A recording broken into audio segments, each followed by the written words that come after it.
Radio Breakfast Friday morning. We've reached that time once again. Round 4 of Super Switch, our weekly game where we try and predict the football scores for our teams across the West Midlands. Very simple game. If we get the correct score right, we get 3 points.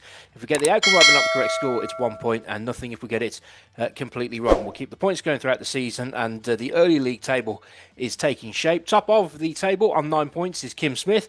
She's not with us this week. She's decided that Formula One is more important, so she's in the Netherlands. So she's kindly left us some WhatsApp voice notes for her predictions. Next in the table, it is the fan and star of the Crazy Shadow Talks Football YouTube channel, Jonathan Wimbush. I made that sound, John, like you were the only fan of your channel. So if you want to just unmute your mic and then say hello, that's not what I meant. Okay, I meant that with all due respect. Yeah. Good evening, Ben. Good morning, good Ben. So you okay? Yeah. Yeah, it's all the bad news that's come out of West Brom in the last 24 hours. I know. I'm still reeling. I don't even know what time of day it is at the moment. Yes. I'm still reeling from it. We'll get to it. No, not to worry. Next in the table, it is Rob Richards, fan of Aston Villa. Morning, Rob. Oh, we're doing well here. You're on mute too, Rob. Just filling. Oh, good Lord. There he is. Oh, good Lord. Restart. So well. Oh, dear.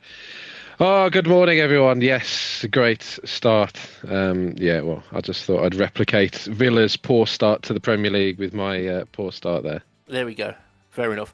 I managed to get my first points last week. I managed to get 4 on the board, but I'm still bottom of the table. So we do this in kick-off order, and we start under the lights at the King Power Stadium. 8 o'clock kick-off tonight on the telly. It's Leicester against Birmingham City, and bit of a bump down to earth for Blues in midweek against Port Vale. And I don't know. Well, I'd ask Kim if she was here, but Rob, I mean, it just goes to show. I mean, that they've come a long way very quickly, but they're not yet at a position where they can start taking liberties in terms of their team selection. Yeah, I think so. Or would they put the spin on it that they're concentrating on the league and put out a second string side? Maybe. We don't know how they want to spin that. But yeah, it was nice to see Villa contributing to a Blues loss as well, wasn't it? With Joe Gauci, our lonely goalkeeper. Those are your words, not mine. I'm completely neutral. Yeah. Okay. Yeah. Good. I'm going to be nice to him here. The Small Heath team. I've got them down beating Leicester 2-1. I know there's been a lot of negativity around Leicester. Quite early on in the season, but they haven't done too bad in the league. Although their only 2 wins have come over Charlton and Sheffield Wednesday, which are not amazing, but you can only beat who's in front of you. And I think Blues will have too much. So yeah, I think it's going to be at Birmingham a win 2-1. 2-1 to Blues. I mean, you mentioned a lot of changes against lower league opposition in the Carabao Cup. Yeah, Grimsby. It's great, isn't it? Yes, while we're talking. Do you know what? I was gonna leave this out, but I'm gonna say it right. If you're a fan of Man United, and you were born after the year let's say 1986, right? Let's say you're just below 40 years old, and you've supported Man United. You claim to have supported Manchester United your whole life. Yeah, well, I hope you're hurting right now, and I'll tell you why you're hurting right now, because you chose the easy option when it came to supporting a football team. Yeah. Your dad or your granddad or your uncle or your mum or your sister or your aunt or your nan, they could have taken you to Villa Park or St Andrews or the Hawthorns, but no, you sat on your fat backside on TV picking the nice easy team to follow. Well, now it's come back to bite you. Yeah? I don't know how you sleep at night if you support Man United. I'm not even sure if you have a reflection when you look in the mirror. Okay? Tough luck. Go on, Grimsby. Anyway, Leicester against Blues. Jonathan Wimbush. Anyway.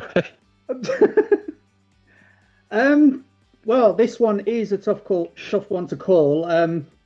West Bromwich Albion. What am I doing? Leicester City and Birmingham City both had decent results and both had negative results. I honestly think Leicester might pull this off. I'm going to go 2-1 the other way. I'm going to go 2-1 Leicester. 2-1 Leicester. I'm going to go for a 1-1 draw. And, well, from the Netherlands, via WhatsApp voice note, Kim Smith. Okay, match number 1, Leicester v Blues. Blues might not have Jay Stansfield, but you never know. We also do have Marvin Duksh coming up as possibly being fit to play. I think I'm going to go for Leicester 1, Blues 1. Oh, agreeing with me. Leicester 1, Blues 1. 8 o'clock kickoff tonight. You know, last week how we said that all of the games that we were covering kick off at 3 o'clock on a Saturday afternoon. None of them are this week. That's the beauty of it.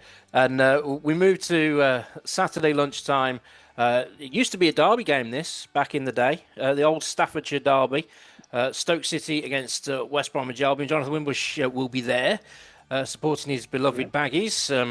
There are 2 Albion players that might not be there, though. One of them, Darnell Furlong, and the other, one I'm particularly disappointed about, if this happens, is Tom Fellows, because he's a local lad as well, John. Yeah, absolutely. Tom Fellows, £10 million deal from Southampton, apparently accepted, along with Finn Azaz of Middlesbrough, I believe, in like a double deal for Southampton. And yeah, Darnell Furlong, 4 million, on the verge of joining former Baggies Alex Palmer and Dara O'Shea at Ipswich. So both of those are going to be huge losses. We do have a signing, though, this week. Chris Mepham from Bournemouth has signed. He helped Sunderland get promotion last season to the Premier League, and also in 2021-22 he helped Bournemouth get promotion as well. So he's very experienced in getting teams out of this Championship league the right way. So yeah, it's one of those where, you know, he might go straight into the squad if Darnell Furlong isn't playing at the Bet365 tomorrow. But with Stoke, it's a team with 100% record still. We lost ours last week. I won't go into what happened. But don't worry, I'm about to. Oh yeah, okay, fair enough. I'll leave you to that one, Ben. But yeah, I mean, this is more hope than expectation. I'm going for a 1-1 draw, and I don't mind if I'm wrong, to be honest. All right, well, let's see how happy you are if Stoke win the game then, because that's pretty much what you've said. Right, okay. I said I'm disappointed about Tom Fellows because, as I say, he's a local lad, and we like to see local lads still around the West Midlands, but that's by the by. Darnell Furlong is amongst those players who we've talked about more than once, who've been at West Brom for too long, and they do need to start clearing those players out, and gradually they are doing that. Ryan Mason's going to be banned from the touchline for this. Because of what happened last week against Portsmouth. You were at the Hawthorn, John. I only saw the YouTube clips. If ever there was an argument, and I know people moan about VAR, but if ever there was an argument for VAR in the Championship, this game is it. Because and you got to feel for Ryan Mason as well. It's like being burgled, right? The police knocking your door and then arresting you because they weren't happy with how you spoke to the police in the first place. Well, that was it. And the referee that day didn't cover himself in glory. The penalty appeal was definitely a penalty. I've watched replays of it from all angles. The defender never touched the ball, so that should have been a penalty. And how, when the defender is already on a yellow card, he's allowed to practically rip Torbjorn Heggum's shirt off his back when Heggum's one-on-one with the keeper. I will never know how that wasn't a sending off. So very frustrating day last weekend. But yeah, we took the point. We took the 1-1 draw. And yeah, repercussions this weekend from that day, I'm afraid. Has Christian Bielik made his debut yet? He has not, no. Right, okay, that's something to keep an eye on, because I think that's a good sign that West Brom have made as well. So you say 1-1 draw, Rob Richards? Yeah. I'm going to go for a 2-2 here. I think there's going to be another late goal conceded from West Brom. But adding to the disappointment, I'm also disappointed in Tom Fellows and where he has gone, because I'm sure wasn't there some Premier League interest around him last season, and he remained at West Brom, and then the move he does take away from West Brom is to go to Southampton, which they could have got a lot more money for him if he was going to go. I mean, that was that's a good point. The interest last season was from Southampton when they were in the Premier League. Oh, okay. So, there you go. Okay. Well, there you go. Well, yeah. Well, they're going to probably have some less money for him than they would have. But there you go. Well, that's why I'm not in the club. I think Ryan Mason missing from the touchline will be a huge factor in this one for West Brom, and I'm going to go with Stoke City. I'm going to go 2-1 to continue their great start at the beginning of the season. Finally for this game, Kim Smith. Match number 2, Stoke v West Brom. Well, West Brom have had a pretty good start, all things considered. So I wonder if they might nick this one 1-0. There you go. She's top of the table, John. She's top of the table.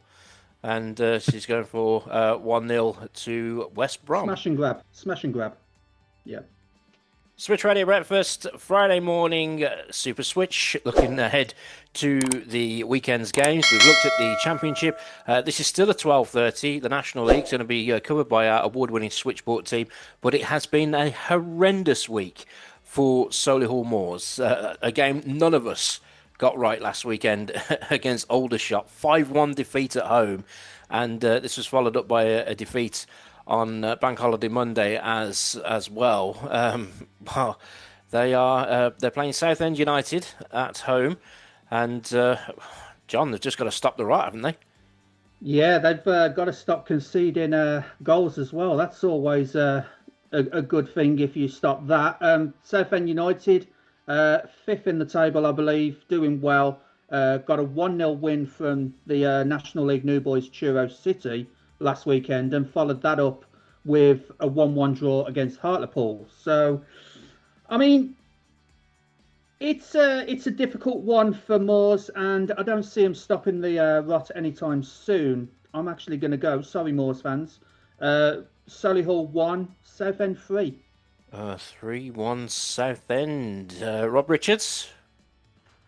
Yeah, Solihull, they've had a very poor start to the season, as we said, averaging conceding 2 goals per game, and Southend, they haven't lost a game yet, and this will continue. I've got Southend winning 4-0. Oh, 4-0 to Southend. I'll give my score in just a moment. Kim Smith? Match number 3, Solihull Southend. Now, Solihull, Gould, are they going to pick themselves up after that terrible outcome last week? I don't know. I wonder if they're still going to be struggling a bit. I think I'm going to go Solihull 1, Southend 2. Okay, Solihull Gold is how Kim described it there. Solihull Gold. I think the woes are going to continue as well. I think Southend are going to win this one 2-0. We come finally to 7 o'clock Sunday night in the Premier League at Villa Park. It's because Crystal Palace, who Villa are playing, have been involved in the Europa Conference League playoffs, and they've had to travel a long distance, so they've given them as much time as they can. They can't play it on Monday because the transfer window closes and players have got to go on international duty. So 7 o'clock Sunday was the only time that this game could happen. Now, talk about positive energy and sending signals and trying to say the right thing and do the right thing. I want to use this platform that I've got right now to say to the Aston Villa head coach Unai Emery, please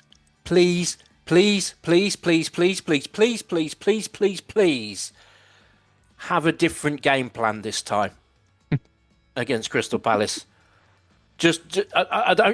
Honestly, I don't care if it doesn't work. Just do something different, right? Because if it's the way it always seems to be against Crystal Palace, then they'll just put Adam Wharton on the centre spot and they'll turn the ball over, and they've still got Mateta, they've still got Sarr. Even though Eze's gone, that threat will still be there. Please please have a game plan. Rob Richards. Well, I watched Palace's their Conference League game yesterday against a Scandinavian club, and they made it look real hard work. They got through 0-0 and 1-0 on aggregate, and it's so. Because of that, they will easily turn us over, I reckon. No, despite Villa's, again, a poor start to the season, it is hard to beat them at home. The last loss at Villa Park was over a year ago, and that was to Arsenal on the first game of the season then. As we know, usually Palace have the number, but I'm going to go 1-1. 1-1. Please. Yeah, now, Please. Brentford last week, who ironically Villa have drawn in the Carabao Cup, Brentford last week, we didn't get the score right, but we predicted exactly how the game would go in terms of the pattern style. Yeah. It was like watching the Father Ted episode where they have the over 75 priests five-a-side football match. In terms of the pace Villa were playing at, it was really slow, it was really predictable, very easy to defend against. And I don't know, there's something there at the moment which is just it's weighing on their shoulders. It's weighing them down. I agree with you, Rob. I think the players want clarity on where most of them are going to be once the transfer window closes. And now once we're done later on this morning, the Europa League draw will be made, so things may look a bit clearer as far as that's concerned. I'm going to go. Heart ruling head, 1-0, Ollie Watkins backside, 89th minute, and that's the best I can come up with. Jonathan Wimbush. Well, I agree with you, Ben. Crystal Palace have been a bit of a draw specialist so far in the first two games. Goalless against Chelsea and 1-1 against Forest. So I think, Villa will nick it. I don't think it'll be Ollie Watkins off the backside. But It'd be Father Jack. Father Jack, maybe. It'll be 1-0 Villa. See, even then, Ted had a game plan. You know, put Father Ted. He did. To put be Father fair. Jack in the chair. You know, Yeah. I mean, he'd been asleep for 3 weeks, but that's if you haven't seen the episode, I'm sure you can catch it on demand somewhere. But he had a game plan, and he won the game. And you know, if Unai Emery doesn't, then it's going to be the same outcome. Because Oliver Glasner has his number. This is the show. This is the show to come to get the lowdown on the real intricate tactics of football. Okay, we reference 90s sitcoms. Yeah. And you know, there's no better place. Kim Smith sounding because I've heard the first few seconds of this sounding like a News at 10 reporter. And finally, Villa Palace. Well, Palace managed to draw at home against Nottingham Forest, but I don't know whether they're as strong away. So I think I am going to go Villa 2, Palace 1. Villa 2-1. It's a brilliant and finally that, wasn't it? It was like it was like two Chinese pandas at London Zoo have actually had a cub. You know, that kind of feel-good story at the end of the news, you know. So let's hope it's a similar story in terms of the result. We've got to get out of here. We've gone far too long. We'll have a look at the scores. We'll update you over the weekend. And next week is the first international break of the season. Jonathan Wimbush has a lot of grovelling to do. And we'll explain all next week, okay? But it is, and we'll have to update. We'll update Rob as well, for the sake of. We'll play the clip of it from last season, going into the international break. But it's genius, okay? So for Kim Smith, who obviously thinks Formula One is more important than football, for Rob Richards, Jonathan Wimbush, I'm Ben Ellis. We'll see you next week on Super Switch.